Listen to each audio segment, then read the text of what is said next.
Okay, we want to say good morning, good afternoon, depends on your location. Like the song say, come, let us build the land whatsoever you are this time. We want to say, come and let us build the land. Let us build Mama Liberia. So we want to say welcome and welcome to the exchange. Tonight edition of the exchange, focus on Liberia. We are here with a group of Liberians currently situated in India, and they have their own constitution and their own governments in place. So tonight we are here in conversation with the House of Parliament that will be speaking to us on cross issues surrounding the parliaments and their workings, their function. As traditional demands for the exchange, we usually introduce ourselves and also introduce our guests, and then later we dive into the discussion. So from that backdrop, we'll be joined by all our panelists and all our guests tonight. We're going to start with Kangalet to introduce himself. Kangalet tonight is a host, one of the hosts tonight, but he is coming as a viewer host. So Kangalet, then listen to you from there as you are one of the hosts tonight. Okay, thank you, Dr. Elijah, and thank you to the Exchange family for affording me the opportunity to share this unique platform with the Honorable Speaker and all other Honorable Members of Parliament. I am Kangale Batua, a student of Lovely Professional University who just completed my MBA in Supply Chain and Logistic Management.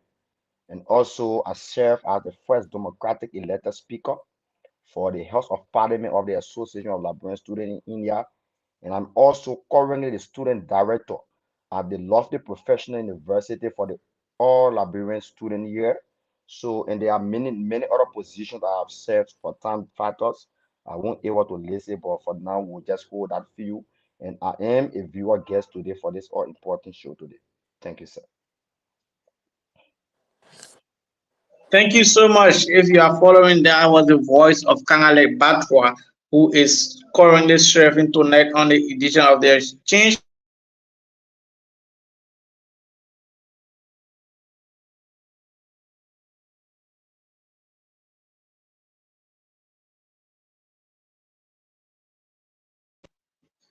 Yeah, before then, I'm Elijah Dennis. I'm one of the panelists tonight on tonight's edition of the exchange, and we're going to turn over to our guests to introduce themselves. And we're going to be starting with Phyllis Kotuma, who is the chairperson for the House of Parliament. Chief, let's listen to you from there. Okay, thank you, Dr. Dennis. Thank you, former House Speaker Kangla Batwa. It's a pleasure to be on this platform with you all. The name remains Felix Sakbakima, the Speaker of the Association of Liberian Students in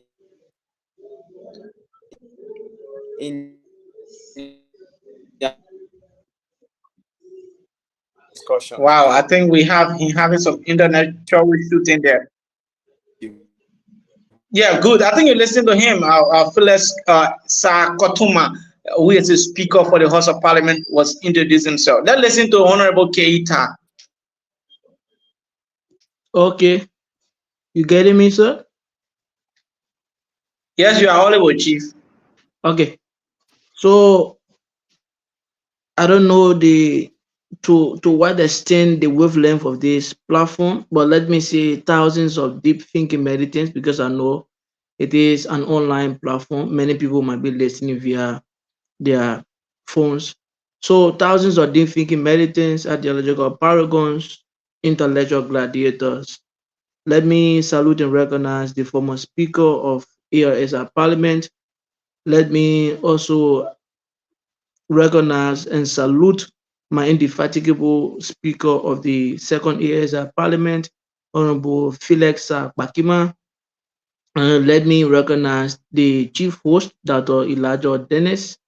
And let me recognize as well my chairperson on executive, Honorable Yamasoni Kwe, and the listening audience. It is a great honor and my personal gratification to be on the show. And I hope as we have gathered here today, we will be able to provide sufficient information for public consumption. Thank you so much. Thank you. I think Honorable Nyamasoni Kwe just joined us. Honorable Nyamasoni Kwe, can we listen to you from that on your introduction?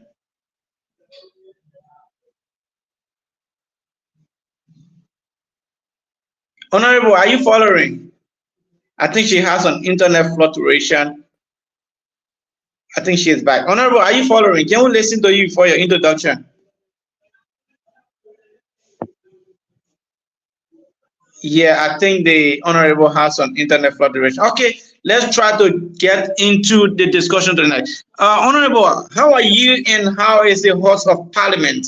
How is everything going on with the student body in India? Because I'm aware that the House of Parliament constitute varieties of students, leaders from different universities and states as well. So how is the organized body of the Parliament?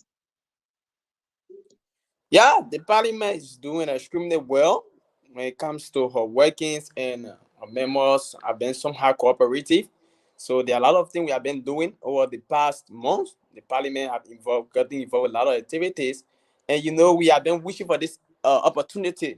So to this actually marks our first public appearance because there are a lot of work we've been doing behind the scene. People are so concerned. Why is the involvement of the parliament when it comes to the renewal association? People have been seeing some issue about our group chat and many other things. So tonight's a great opportunity to be here because the parliament in her own wisdom is prepared to provide all of this clarity and provide all of this information that need to come out for public consumption.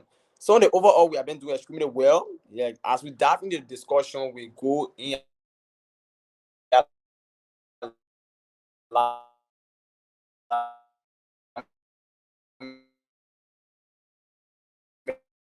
with our challenge.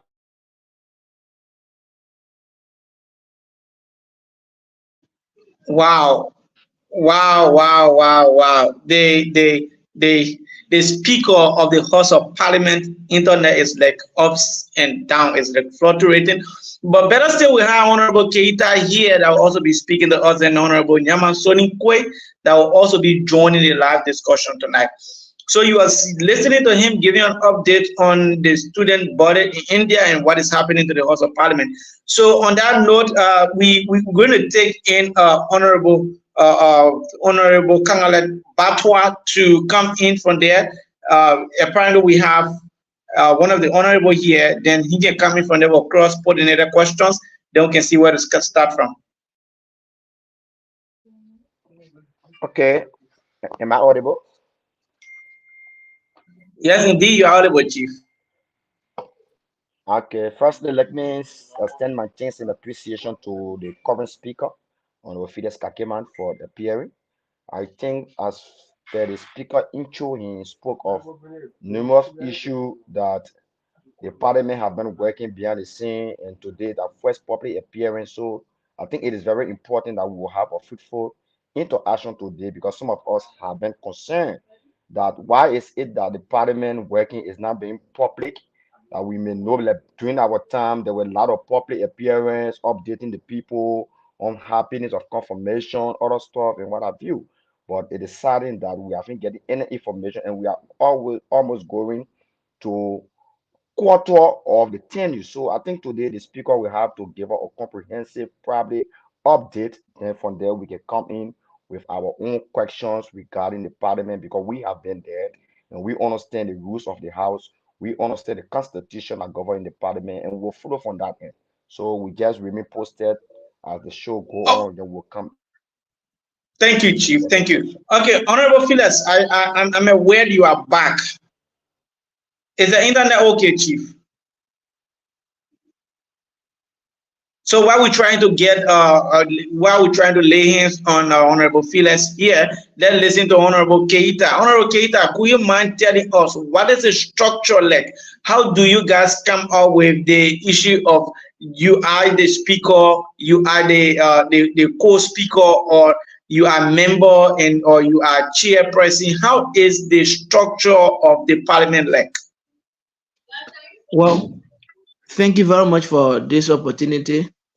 You know, we are guided by the Constitution of ALSI, and the Constitution is very clear.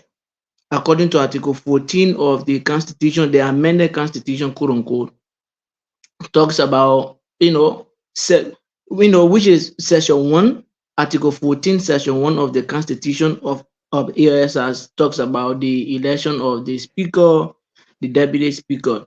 But first and foremost, like you said, how these things comes about, I will just let you know that first and foremost, the election happens, and all of us know through the National Election Commissions. And when people are elected as parliament members, so obviously they become permanent parliament officials. Okay, so among ourselves, we decide to have elections to have here and deputy speaker. But who presides over that election? It is the chief clerk. The chief clerk is the presiding officer in the election of the speaker. Okay, so among ourselves, what we do is to build a consensus or whatever it is to do an elections to make sure that we have a speaker. Once the speaker is elected, the oath of office is administered by the chief clerk, to the speaker. Then the speaker takes his office and subsequently do other elections like the deputy speaker elections and other elections that might happen in the house. So if you ask me about the structure of the House of Parliament, that is that the speaker is the official spokesperson of the parliament, who is the head of the parliament, according to Article 14, Section 1 of the Constitution of ALSI, and the deputy speaker is next, and the chairperson executive is third person in command. You have the chairperson on foreign affairs, which is the fourth person in command. We have the chairperson on ways and means, which is the fifth person in command, and subsequently it comes down judiciary, ways and means, and you name the rest. So that is the structure, that is the general structure of ALSI. The speaker, the deputy speaker, and you name the chairperson or executive, and you go down the line. So that election is conducted by the chief clerk, which is the chief administrator of the House of Parliament, and subsequently, these things can be further broken down. Yeah. Thank you very much. I think Honorable Phileas is back. Phileas, is everything okay? Yeah, everything is okay. Now, I'm sorry for that. Everything is okay. You can see I changed my location. That's good. That's good. Honorable Nyama Soni Kwe, is everything okay? Yeah, I think she's still finding some difficulties in your internet. Well, you are listening to Honorable Keita. They give you an update on the structures of the parliament. We want to know, Phyllis, we want to know, as we are told by Constitution of ALSI that the House of Parliament is responsible in the regulations of law, bylaws, and constitutions to govern the associations in India.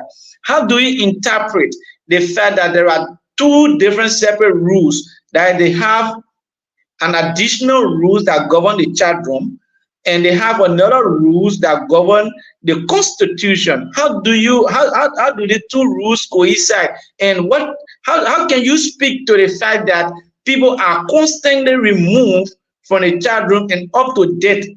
You guys are not giving an update on what merit these people have been removed continuously. And the parliament is giving us no accountable of why people have been removed and what rules the president or whosoever is acting upon. Okay, thank you, Dr. Dennis, for your question. So you see, that's an issue that we have to give key attention to. But then I think that it should be prudent enough we discuss the parliament as a whole in general. I'm not saying your question is wrong, because these are critical issues. There are a lot of information I have here for public consumption when it comes to the workings. You asked me initially when it comes to how the parliament have been, but there are a lot of achievements. Yeah, let's discuss our achievement. Let's discuss our challenges. We can't discussing the constitution and then the relationship between the executive and now the parliament, or what been the role play of the parliament when it comes to the group chat saga is something we can prepare for. So I don't want to jump the gun. Can we just discuss the parliament as a whole first, because we have a lot of information to provide to our audience? before we can go to No issues. balancing No, no issue, sir. If it's gonna meet the consent, because trust me, we are here and we want to dig deeper because there are a lot of information, there are a lot of things, circumstances surrounding the student body in India. But again, you are not here when we ask the questions. So if you want to tell us what is the working, what is the constitutional guide that gave rise to to the parliament, and how is the working of the parliament? How do you guys come about appointing members in the House of Parliament? Who is who Great. in the parliament? Okay, thank you so much. I prepared for this interview and to provide this opportunity. I mean, this information. Like I said, the first public appearance, and even here the former speaker saying that it's actually not a good thing to run the parliament without letting the public know about workings, which are buying to. But this parliament is structured in a way that we don't just jump the gun to take things. So most time when we are appearing, we want to appear in full and have our record all straight up. So the parliament as a whole, we did our first sitting in July. And upon our sitting, where we have the speaker of state election, the deputy speaker, and other appointment official, we had 2 seminars. In the first 30 days of our regular sitting, we had 2 seminars. Our first seminar was facilitated by Honorable Larry Yankwe, who is a current representative of the County District number 8. I'm sure Allen and Canada Bata should know him, Honorable Yankwe. So the honorable men appeared during that time on an online platform, and there was a lot of information he provided to us. So you see, here as our current parliament, when it comes to our knowledge on parliamentary proceedings, actually broad. Is wild because we give the privilege to veteran lawmakers to teach us. So you see a difference between the previous parliament and the current one because of the information gathered from those honorable people. So Yanko taught on bill crafting, resolution, raising motion, the role of the parliament, what have you. From there, we got to understand when it comes to student leadership, what should be the role of the parliament, as a lot of people have been misquoting it. And moreover, we also have another seminar that was facilitated by one Wonder who happened to be the Youth Empowerment Director of the Office of Buffer Chimos, who is the current Speaker of the 54th Legislature, the Republic of Liberia. And we move forward. This current parliament, that is the second house of parliament, we have various committees. Unlike the previous parliament, we have various committees. We have up to 8 committees. Have committee on executive, committee on rules, order administration, committee on social welfare, and what have you. That is the work of the speaker and make the parliament very effective. There are a lot of problems the parliament has solved behind closed door, even though we don't really see it necessary to come out to tell people this what we are doing when the time, when the appropriate time have not yet reached. Like to now we have the opportunity to share all of those information, some of those things we have done. That's why I even hold you to the issue of the group chat, because the parliament have been fully involved into that. And the parliament are carrying investigation or in result to or sanity in our association. Moreover, the parliament over the past 5 months, because from July to now should be 5 to 6 months, I think, we have done 5 confirmation hearing, and the parliament ought to confirm 4 appointees from the president, and 1 appointee is still pending confirmation due to some problem of documentation. The parliament also have been so independent in our decision making. There's this speculation out there, and I'm so happy that we are here to provide the clarity that the parliament is being controlled by the executive. So I'm here to tell people that is a fallacy. The parliament have been independent of our workings, and we have been on the president's feet and executive member feet to do the right thing. So on the overall, we have been doing extremely well. Later, the parliament conducted a survey. We got to realize that the entire chat room, even here at database, we only have something around 500 students, and every day students are coming to India. So we did a survey across India for to know students from different universities. I mean, Liberian students from different universities that are not at work. And from our survey, we were able to gather up to 20 some more universities that have Liberian studying, but they're not at work ASI. They're not even part of ASI. The parliament took that initiative, and in subsequent time, we have all those people be admitted to our chat, and some of them will send our representative. So it's something that we have been doing to ensure that we can get inclusive ASI. ASI should not just be about Punjab. So we have been working on the issue of decentralization. The parliament also, due to the whole ASI saga, that's the group chat, we get to that, but I'm just showing you a little light on it with some of the secretary of ASI when it comes to that group chat, because there was some discrepancy in the workings of the office of the president in alignment with the secretary. But then when we get to the group chat, we'll provide the clarity, we'll provide the constitutional backing, and what have been our role play in sorting out that issue. So generally, yes, these are things that we have been doing, and we intend to do more. So it's not like we don't want to come to say things, but because we've been having a huge task on our head. most time people read up communication, reach out to all what you guys doing about the the president attitude, or let's say member of the executive attitude. But then as leader, when you're in an administration, the way other people handle issue, you not have to handle it like that. So at some point we expect us as lawmakers to come in the group chat to read say things. No, it doesn't work like that. So it's okay that we are here, and I appreciate the fact that we all share idea and then disclose information that are needed for public consumption. So overall, that been working when it comes to the structure. I think Honorable Keita already provided that information, so I'll not have to waste time only when it comes to how the speaker elected, the deputy, and then the host leadership. It's actually in the constitution, but if the near us, we can also provide that clarity as well. Thank you, thank you. If you are just joining, I want to say welcome. I'm gonna give my co-host chance to come in with some questions. Honorable Nyawan Soniko is back. Just hope our internet is okay now. So I'm going to give them a chance to come in with a few questions, and then we can start the disco and let the disco continue. So Kangalet and let's say LM, you guys can pick up from there.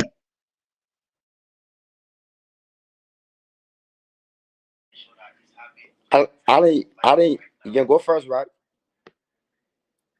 No, I think we need to follow protocol. We are actually definitely here to hear about what is happening in the parliament and holding all constant fact that you've been in the parliament and you know all the in and out of parliament. I think all the questions here tonight, we have to give you the opportunity to ask the question of things that your members wants to know. Because the fact of the matter, you were in the parliament before and you know everything that happens there. So the question from you will be more reliable than the question from me because, as a matter of fact, I didn't know how to play with money. I know nothing about parliament. It's okay. It's okay. Okay. Thank you, Honorable Yelu. I think let me applaud the speaker, Honorable Felix, for providing information that is meant for public consumption. But I just have a few concerns, but I will start with this. I think the speaker he spoke of, I think they have like 5 appointments that is meant for confirmation, and as per his, I stand to be corrected. You can provide a correction. I'm just trying to what I heard from the speaker. I'm trying to recap on that and come in with my question. So probably if I make mistake, you can still provide a correction. So like I said, during the speaker expose, he spoke of 5 appointments, and he said that they have confirmed 4, and 1 is pending based on documentation. I stand to be corrected. My question goes to the speaker. Honorable Kakema, which happened to be a considering as a veteran parliament member because he have been with the first democratic elected parliament and he served under my administration and we work together.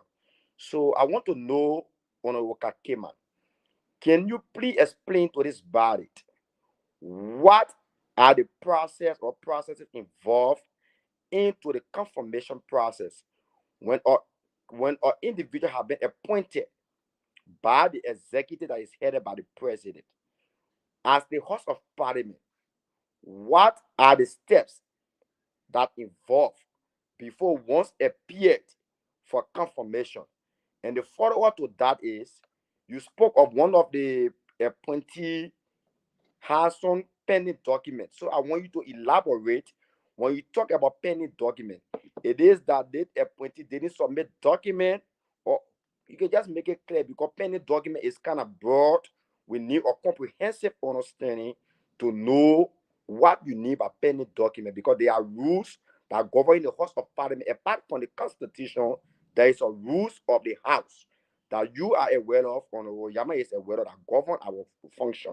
So I just want you to give us the proceedings that involve into the confirmation process, the steps that involved, so we can understand that to the public. Thank you so much, Honorable Batwai, for that question. So, aside of us just providing update on our workings, we are also here to provide knowledge about parliamentary proceeding, which we see as a privilege. So, thank you for the question. So, when it comes to the president appointment, as we may be aware, the president has that constitutional duty to make appointment, and all of the president appointment that has to do with standing committee, they are all subject to the parliament confirmation. So once the president does an appointment or make an appointment, he sends the communication to the parliament. And when the parliament receives that communication, the speaker, in his wisdom, in consultation with the House leadership, appoint a committee. So, for example, they make an appointment of a member, let's say a chair on membership. So the speaker in his own office or wisdom will appoint a committee, and then that committee always will constitute all number, either 3, 5, 7. Reason being, if the committee go in committee room at time when they want to come on decision whether the candidate should be accepted or rejected, if their decisions somehow conflicting, they go into election and says that all number, you see either 3 person taking one side, 2 person taking another side. Maybe 3 person say we should reject, 2 person might say we might accept. So when the person is making appointment of committee, you always take into consideration all number. So after the appointment of the committee, now the committee chairperson will send communication or an invite to the appointee, inviting them to appear before the parliament to conduct his or her hearing. So once the appointee receive that invite, the appointee will definitely appear before the parliament. And then normally we have this thing we normally do, putting the appointee on an oath, just to ensure that every information being provided to the parliament are legitimate. If for any reason the parliament gets to realize that the information provided is wrong, it can lead to that person's denial. So the person is placed on an oath by our sergeant arm. This is something I didn't make mention when I was discussing the structure of the parliament. You see, this parliament, we have a clerk, we have a deputy clerk, and then we have a chief, not chief clerk, but sergeant arm doing the no, so I'm sorry, I will always make reference to our past parliament, Honorable Batra, who is a veteran lawmaker. I will actually respect you for that. But you see, that was the first time, so there are a lot of error we had. Then we only have our chief clerk and our chief clerk, even a lawmaker. But for this though, the chief clerk is non-parliament member, is someone that's independent. They will have a deputy to the chief clerk. They will have the sergeant arm. So during confirmation hearing, the sergeant arm will definitely put the appointee on an oath. And once the appointee has been placed on an oath, the chairperson of that committee that was set up to conduct that hearing will give him the floor to to express himself, or why the parliament should confirm him, or why make him feel that he best qualified for the job or the position. And after that information is provided, there's a cross-examination of question, and upon that, the committee will make decision. The confirmation hearing is done generally, but when it comes to the decision, it is based on the committee. So once the committee come up with their decision, the speaker does not have that right to question the decision of that committee. And the issue about the guy who we have problem with, that's the Secretary General on Research and Propaganda Committee. According to the chairperson, they say his CV are not up to date. It was not in alignment with the position they appointed him for. So when we asked about his CV, he said that, he thought that something normal, so he just brought or few information, but he said just something like a 1 page. So the parliament, some are being flexible and want to give him the opportunity, since his presentation was okay, but then his CV was somehow limited. They give him the privilege to go and upgrade his CV. So that's actually ongoing. Still pending, because we are still waiting to upgrade his CV to appear before the parliament to conduct his hearing. Okay, I think I have to come up with a follow-up question. Dr. Dennis, can I go ahead? Yeah, Chief, you can go ahead from there. Yeah. Honorable Kakema, let me provide the education. I think the honorable speaker was in a little bit error. Yeah, Mr. Batwa, we come in with cross-pollinated questions. There'll be time where there'll be a time. There are some things. I come in larger. Yeah, 1 minute, Mr. Batwa. Okay, I give you some. Yeah, 1 minute. Let us stick to the ethics of, we are not debating with them. We are not checkmating them. We want to understand what is our working, and there are some issues. There are a lot of things we have to discuss. If we answer the questions, the public hearing is going to understand and judge them from there. We just have to ask the hard questions and goes on. So you can do your follow-up questions and try to, and not to checkmate and a whole lot of things. Elijah, it's not a debate. It's not a debate. I'm a host, like I said. But it will not be fair for me to be on this platform where I serve as the former speaker and Honorable Kakema served in that particular administration, and now Honorable Yaman. When Honorable Kakema spoke, there was an error. I want to provide a correction that while we have the chief clerk or a letter member, I want to say it was not an error because it was constitutional.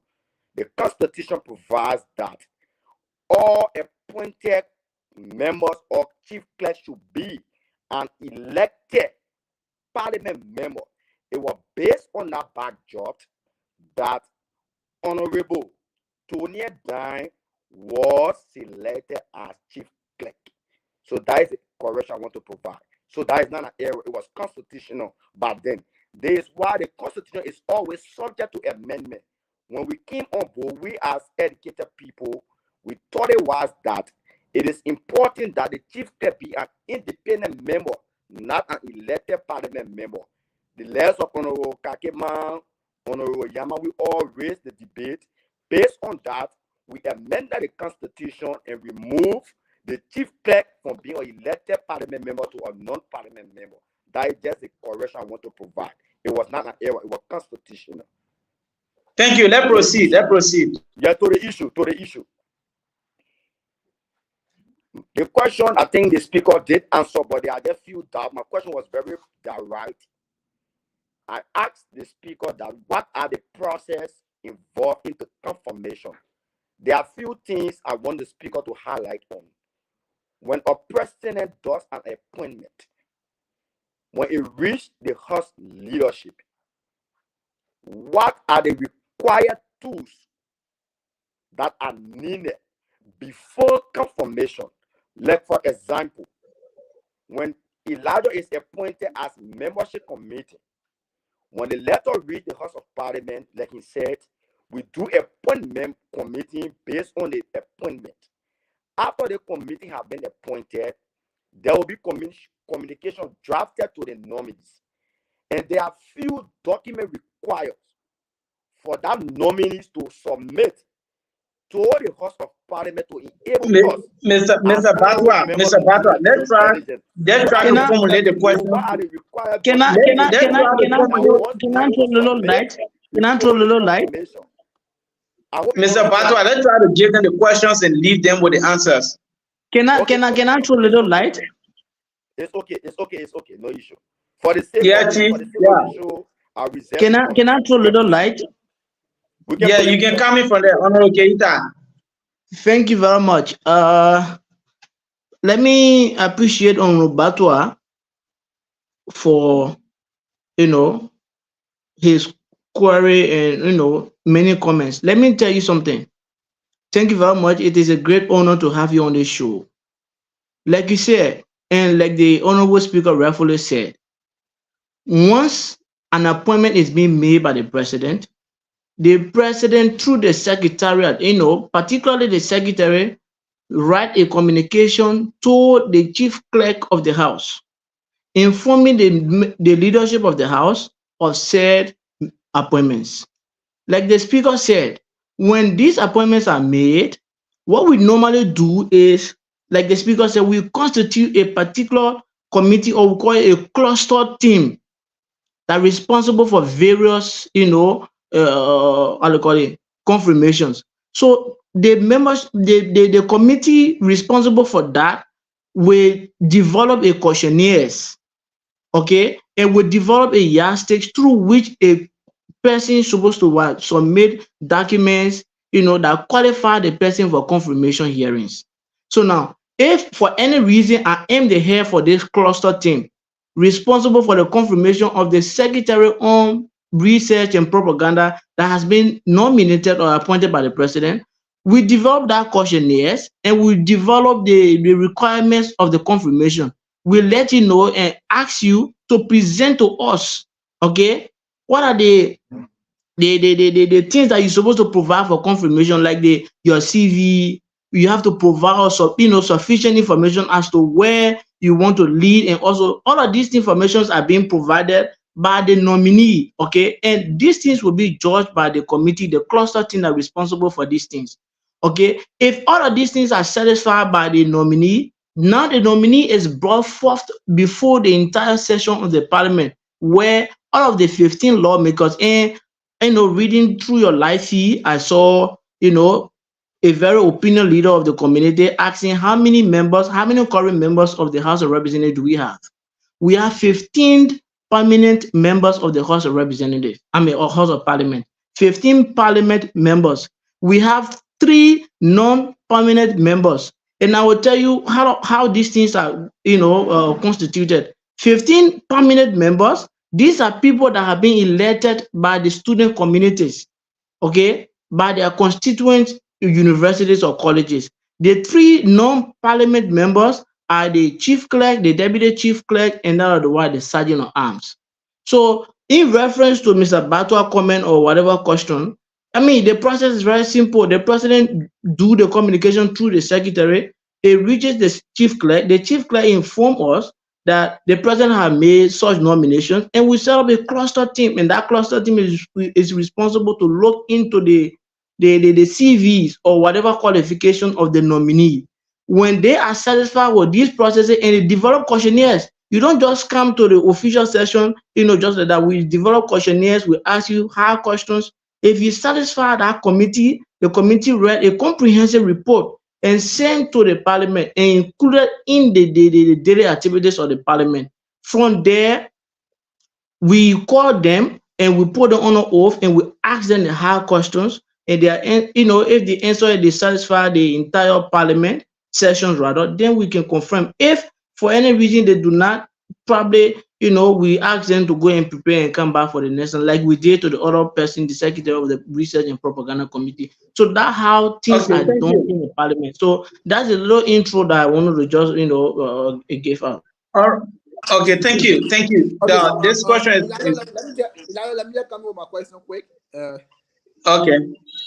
Yeah, okay. So I would like to appreciate all our parliament members here tonight and Kangale Batwa being here tonight to ask some deep questions about things that we don't know, because the fact of the matter is we are only here to ask questions on things that we see on the surface because we are not in the house. But Kangale Batwa is here tonight to deep in some of the things that are in the parliament bringing it out, and the matter of fact, we are getting to know how members can be appointed by the president. But my question tonight is that there are numerous of things that we are seeing outside, which is in the chat room and out of the House of Parliament that have been done by the president. And I want to know if those things was agreed upon by the House of Parliament, like for example, moving of students from the chat room, restricting students to not do particular thing. The students should not do this, and this thing should not be discussed, but the president should discuss it. Blacking the chat, or is those things was it accepted by the House of Parliament to be done only by the president, or there are people in the House of Parliament who are to do these things, or how are these things arranged? Because we do believe that numerous of our members for which you guys are representing, they are not satisfied on numerous of those things. So how you guys are controlling this thing that the president wants is just doing everything because the fact of the matter, saying you guys took power, only the president are saying doing a particular job in the chat room.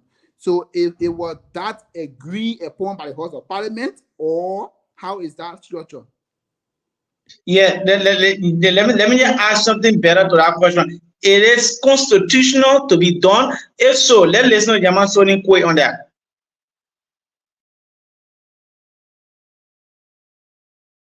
Honorable Yaman, are you following? I think she has an internet problem. So She has somebody can respond to frozen. that. Yeah, so I don't know why I actually wanted Honorable Yama, who is the chair on executive, to address that issues, but I think she's facing some network problem. So let me just provide some information there, and once she's okay, then she can come in. Can I go ahead, Dr. Dennis? You can go ahead, Chief. Go ahead. Go ahead. We hope to get her back, but you can go ahead. Yeah, she's really making effort to come up, to speak to this issue. Like I said, the parliament is struggling in a way that when it comes to favorite issues, there are different committee here who handle it. Honorable Yamakwe is actually the chair executive, so she has been the one working on that issue when it comes to the president behavior or the president or workings. So when it comes to the group chat, So hello. when it, So I yeah, think let's preserve that question until we get her, because I think she'll be the right person to speak to that. And yeah, if not, sure. yeah, if not, we still have to, you guys still have to answer to that question because it's very calendar. But before then, Yeah, sure. Honorable Speaker, how do you respond to this? How effective is the Parliament in the following? Uh, that is summarizing the members of the executive.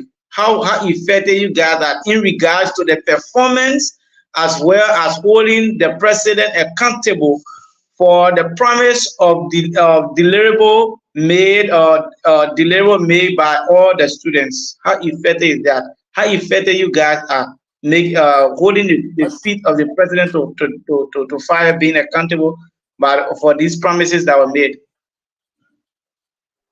Okay, thank you, Dr. Dennis, for your question. So let's focus on the first question. You asked how effective it is. I mean, the parliament is when it comes to summarizing member of the executive. So of recent, the entire secretariat of the ASR was summoned by the executive. So you see, once we see things happening in the association in regard to the group chat or other stuff, we make reference to the constitution. We are aware that the secretary general should be the chief administrator of the group chat. Moreover, the secretary general should be the one remover, even adding people to the group chat. So when we saw the president carry on such action and then having the secretary general in the group chat, it raised concern. And then the parliament in our wisdom wrote the entire secretariat, inclusive of the general secretary, the assistant secretary, and now the financial secretary. And the interaction with them was very, very I think it was something that actually led to somehow making them to even feel that okay, the parliament is somehow being disrespectful to them because we didn't take it easy, but like we're somehow drastic with them. We were ready to the point. We make them understand that they are not doing a job. We provide the constitutional duty they have, that they have sat and allowed the president to do for them. And the president, in your own ways, to sometimes when we reach out to the president, we said because those people are not acting, we are actually providing those information so people can understand what have been happening. So when it comes to summoning people, so it's something we can do when the need arises.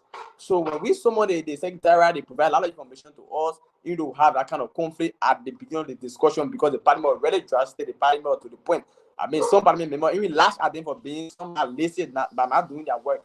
By the end of the day, we came out with a resolution that enabled the Secretary General to get back in his share and then said he will work with the parliament to ensure our group chat is being handled properly. So coming to the president, after the president was elected, the president took 2-3 months being a bit relaxed, trying to get report and balance. The same parliament wrote the president reminding of the appointment constitutional duty because that should be a fresh start. And in just a week time, the president started to act in accordance. So that tells you that the parliament, to some extent, has been very effective when it comes to holding the president by his feet and even so many parliament, I mean not parliament, but member of the executive, just to ensure that we can have a better ASR. So we're not being biased. It's just like that's what we just overdo. So we do it when the need arises. So starting from so many people, we have so many that secretariat, and then there are question asked to them. We even reference the constitution telling them these things should do, making the secretary general to be aware that he should craft or rules governing the group chat in concert of the parliament, something that the previous secretary did, but we asked him whether he look at it. And then he said due to other stuff, business schedule, he could not look at, but how be it, he made that commitment to get back on his feet. To speak now, the secretary general is updating the rules of the group chat and he's working in close alignment with the parliament. And even the president knows. The president don't already have that kind of friendship. Most time we're on the president feet disregard the fact that we are from the same political party. Every time we're on the president back to do the needful. So if we are observing the association, there are little changes because the parliament are already involved. But like I said, you won't see the parliament always coming out to say things in public. There was the issue the president had with one group called Mubasa event, where an activity was stopped. Then the parliament came up with official press release. I think some of you took a look of it. You saw the parliament stand was somehow contradicting to the president. So you can see that balance of power. We are not just going one call. Once the president does, the parliament, notifying of that. So we are not being reluctant, worshiping the president. Also, no, we are actually on the president's feet to ensure that the president can do the rightful thing. So on the overall, the parliament are being effective when it comes to so many members, when it comes to putting the president on feet to carry on a constitutional duty. So, We have to carry on as a president.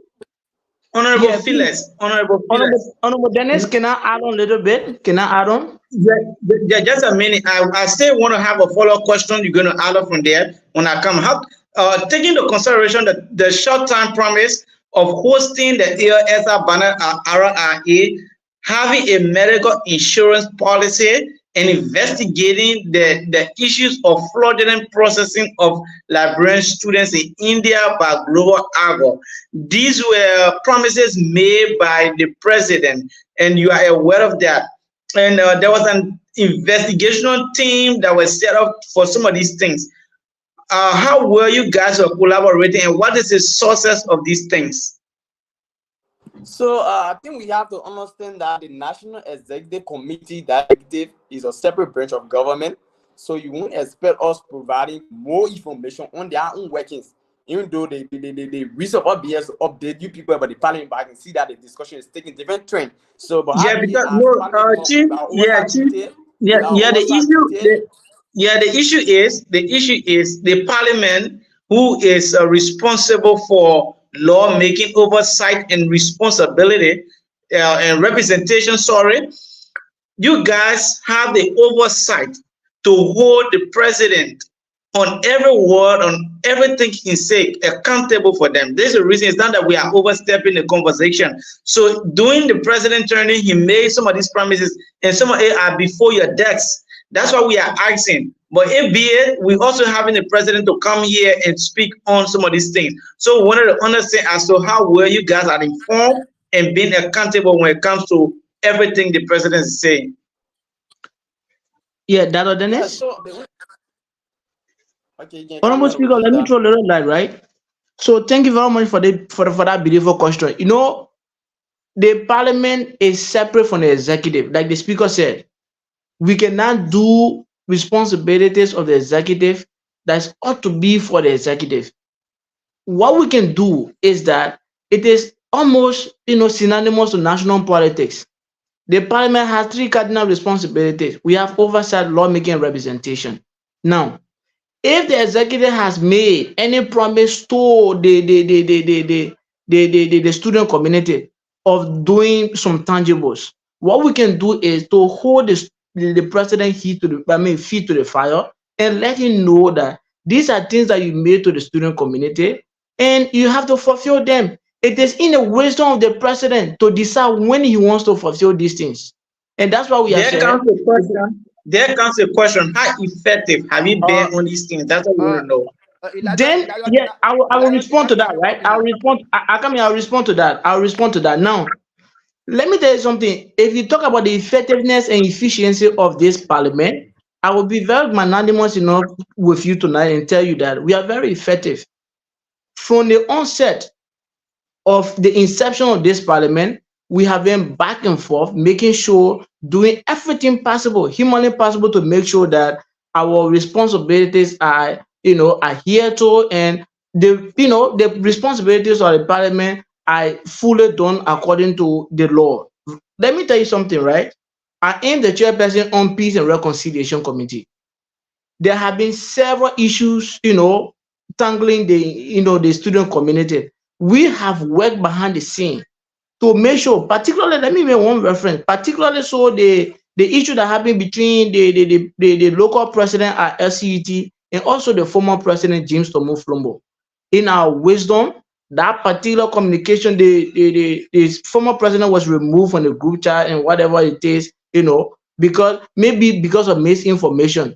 The local president at the time thought that it was because of the communication from James Tomo Flombo that Elijah, there's a the feedback. administration decided to cancel the Mufasa event.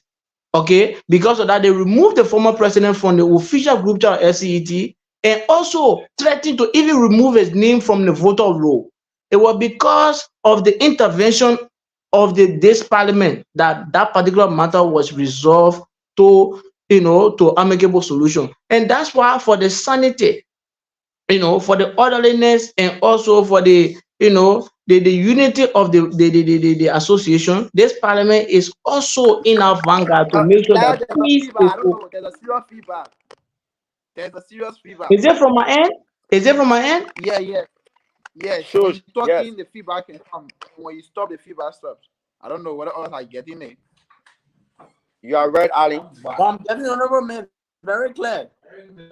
But he is But not I clear. don't No, know. there's a serious feedback. There's a grounding. There's a grounding from his end. Like when he stop, the feedback can It's stop. it's apparently As clear soon from as my you end. guys I stop. don't know. It's clear from my end. I don't No, know. it's granny from my end. It's granted It's from him actually because I grounding just from his muted. I say it's I just granny from muted my end, him. meaning that when you are speaking, I'm getting the feedback of cracking sound from your because my microphone is off. Okay. So yeah, in conclusion, I will say to you, the parliament has been very effective, very efficient in the workings. And we were able to resolve that issue amicably. Today, the president emeritus of ALSI had the voting right to vote in in the elections. One, at the same time, he has been added to the group chat. And let me tell you something: we are not bootlicking. Sorry for the news of words. We are not bootlicking the authority of the president. No, we in our communication we told the president current president to even appeal to the local leadership. We told him to appeal to the local leadership for intervening into the people matter without the consent of the local leadership. Let me just give you a little briefing. The president, in his wisdom at the time, said Mufasa event or magazine event was not in good standing with ALSI. So for that reason, he went to LCET campus and told the administration that that institution should not be granted an opportunity to host an event on the campus there. Because of that communication, the people canceled the people event. And later on, they decided to reconsider that decision. So in our Thank wisdom, in you. our Thank you. judgment at the time, I come in. Let me just conclude in closing. In our judgment at Elijah, I the think you time, need to Okay. come in now.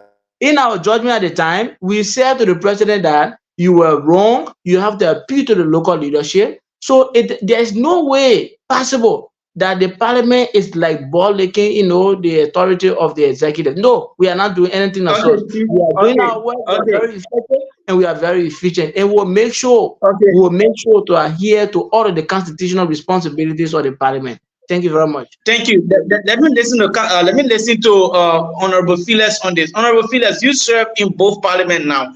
What are some of those challenges that you are currently faced with as a speaker since Well, taking over the House of currently, Parliament? okay, so as usual, this pro bono service we are running here, and especially the type of association we have, where you have people with different background and different understanding. So on the overall, the only problem we have been facing is the issue of the respect. I would say this: people feel that we are being sentimental. The fact that we are speaker, unlike the previous speaker, he was a speaker, and then the ruling establishment was an opposition party to his own party. But now, for my own case, being a speaker and from the ruling establishment, people in their own manner have concluded that I feel less for elected as a speaker to protect the president' interest and what have you. So at times people disregard the parliament. People will have issue. They will just forget about the parliament. Then, especially from my local chapter, I will say this, for free. They will go ahead and just do things. So sometimes it become a very serious problem for us when they go ahead and then carry on certain action, and when it explodes, it becomes a very serious problem. They want to get the parliament involved. Whereby when they are carrying on such action, they never see the need to get the parliament involved. So the issue of not reaching out to the parliament, or people not respecting the parliament due to the fact that they believe, since we are from the same lineage with the president, when they have issue with the president at time, they want to handle it at their own expense, and at times it becomes a serious problem. So that's just the only challenge we have had. But at the end of the day, once we see that there's a problem, we need to get involved. We definitely get involved to sort out our issues. So just people escaping the parliament in the name of, okay, this speaker is from this ruling establishment. That just been the problem. People don't really send communication to us like our previous parliament. Honorable Pato is aware. Most times we receive communication when he was served as a speaker, because they felt as he was a speaker from opposition party, he would be very much vigilant with issue. But these days people escape us and then they acquire the president. And once they bounce back, then they come up to the old speaker. What can you do in this case? That's it. But only overall doing our job, and like Honorable Keita said, we have been trying to execute all of our constitutional duty. Disregard the president and us being from the same political party or any of the personal friendship we have with him. We have been executing our duty, and we are to our best, and we have been making sure that the student interest can be protected, not an individual interest. Dr. Yeah, Dennis, Okay, Kangale, okay, I think Honorable this Batwa, speaker. Dr. Kangale Dennis. Batwa coming from there. Coming from there, Kangale. Okay, I think Honorable Keita, you should. I think the speaker have answered, so we can just speak up from there. The boss already spoke and provided clarity to the No, question. no, no, no. I know. People are writing in a live feed and giving No, comments or probably something. I just want to honorable, there are respond to time them. for this show. We are guests, like we are hosts. When the time reach for us to read the comments, to ask you guys, I think that they have that time. So you need not to be looking in the comment section, replying. You will distract our attention from our focused discussion.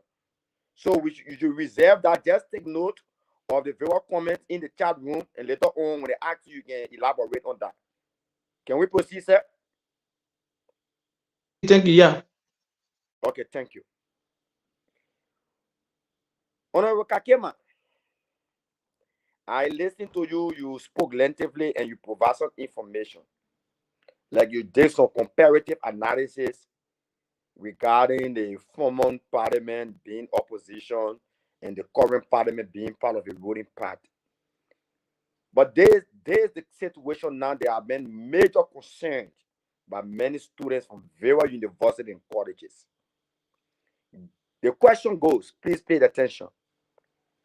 Given that majority of the members of parliament are from the current ruling party, some, do you, in your own mind and wisdom, as a speaker, see this parliament as an independent and objective body? What is the guarantee and justification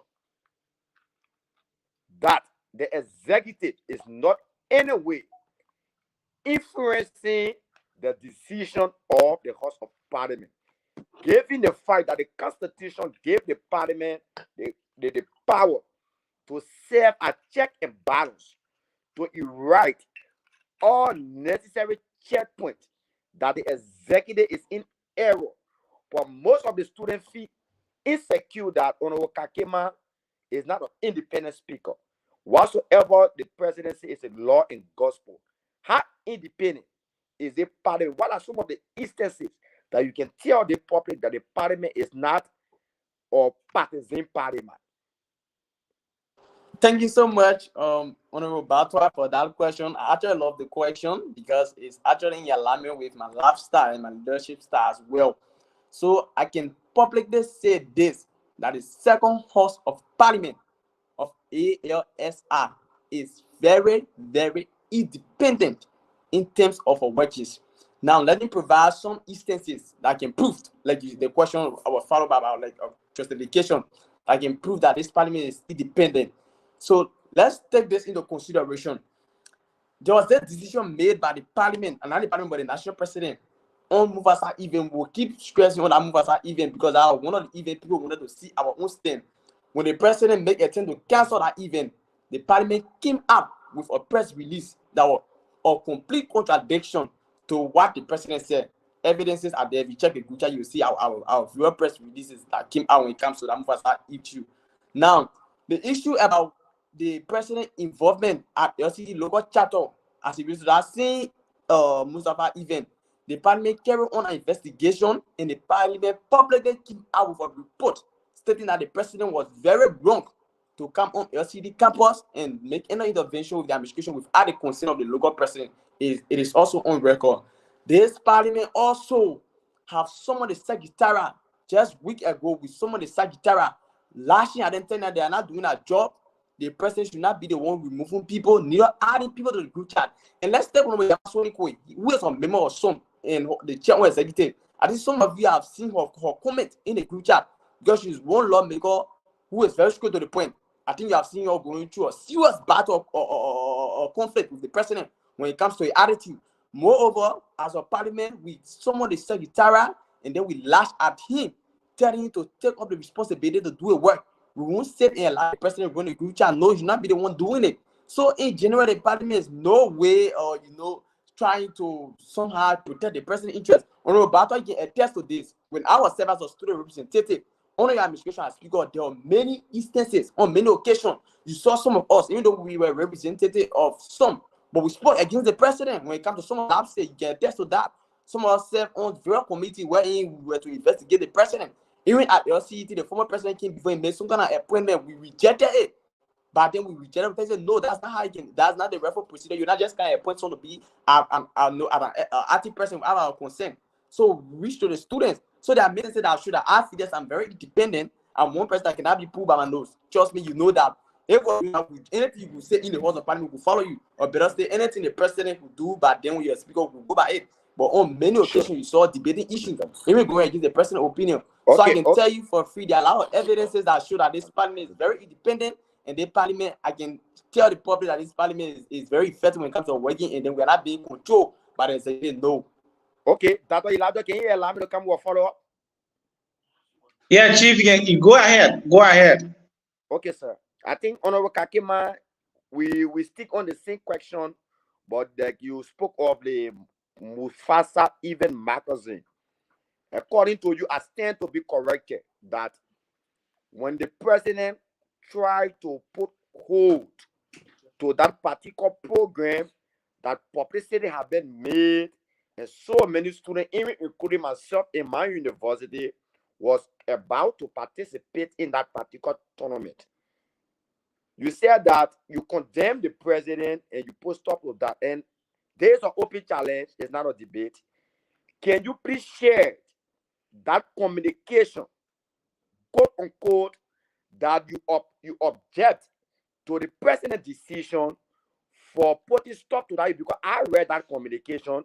That communication, in my own mind and wisdom, you concurred with the president that he was right, but he was appealing. So it was nothing you are erecting checkpoint that he was in error, because as a parliament, you are independent. When the president is in error, you be bold in the face of the executive that this should not be this way.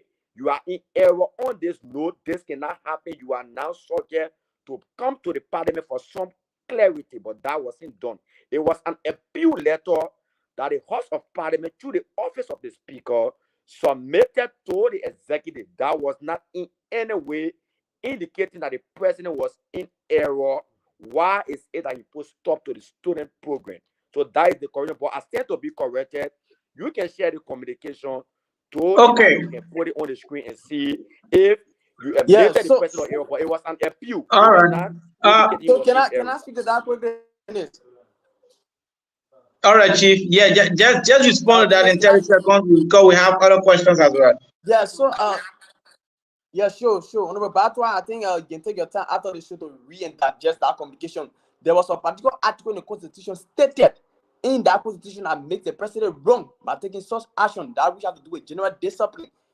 There was an article stated that when it come up with any decision of person, that person should be given due diligence. That is, that person should be sent to the judiciary board for intervention. Even though the issue of Mufasa even was sent to the parliament when it comes to he act or he wrongdoing against the association, but the fact that he was not giving that due diligence, it was against that backdrop. The president, I mean not the president, but the parliament came out to tell the president to reconsider that his decision.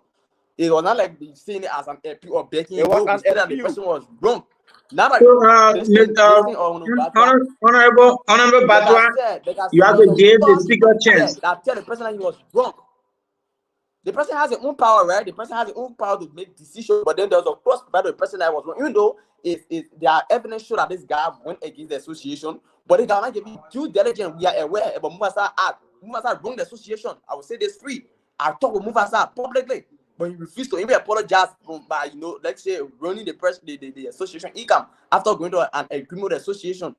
It was an agreement Mufasa made with the association to have certain parts, and at the end of the day, we put certain percentage, but he refused to do it. We were aware, we tried to intervene. Mufasa, to some extent, they respect us. But then, since the president did not give him due diligence, it was against that backdrop. We even asked the president to reconsider his decision. Now become Mufasa already. No, Mufasa went against the association, and they are discipline attached to this act.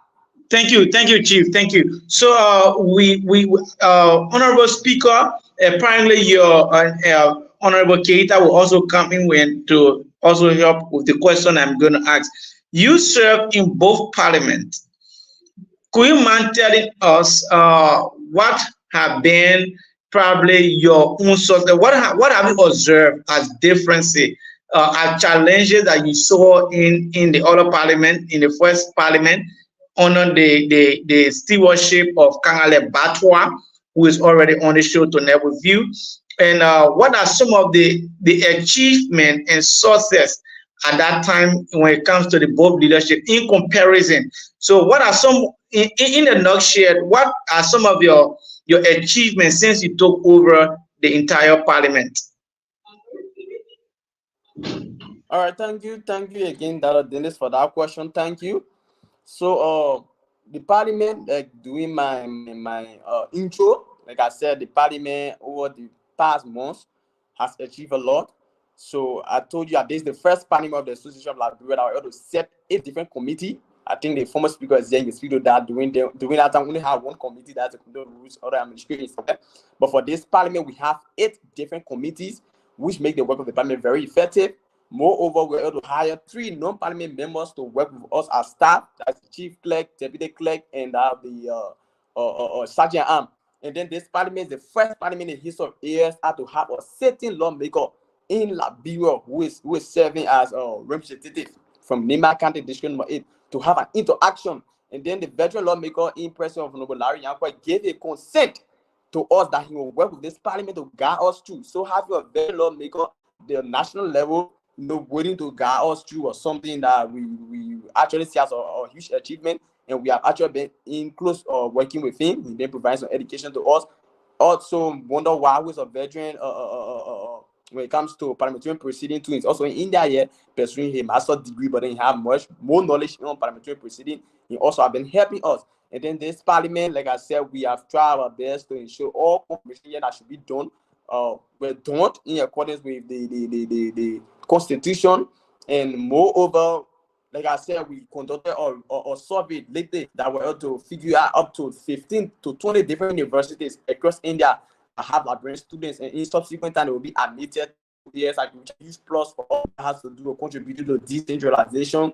And we have also worked with the issue of our students being fully represented. Most time we give family member the chance to update us on the workings of their local chapter. We have ensured that all our local chapters have their local election and what have you. So it's a whole lot. It's a whole lot. We cannot disclose all of them here, but the parliament have been very effective, and there are a lot of achievement we have had. But before our conclusion, we tend to have something great that we swift. The narrative of ASI will be something different like we used to see it. So there are more, but as we fresh ahead, we'll provide some of those information in there.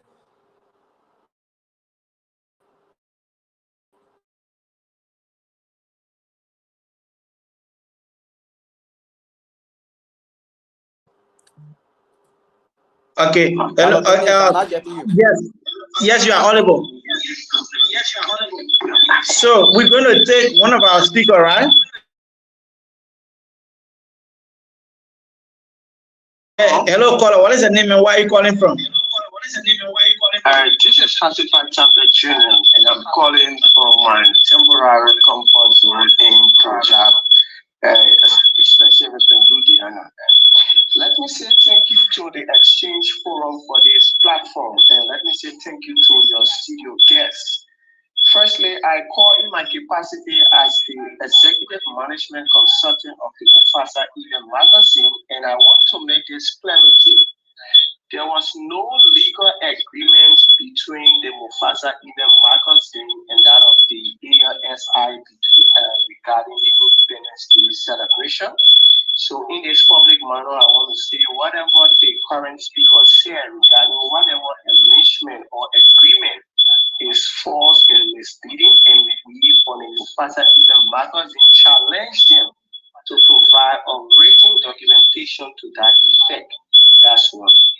So that's the issue with Mufasa Event Magazine. Secondly, I listened to the issue of the committees and clarifications given by the speaker, and I think in my mind, both teams, both leadership from the previous speakership and the current speakership, they are doing well. And I believe that as Liberians, we must all support the fact that we must peacefully coexist. But I'm confused when the current speaker said the previous speakership or the previous leadership had just one committee.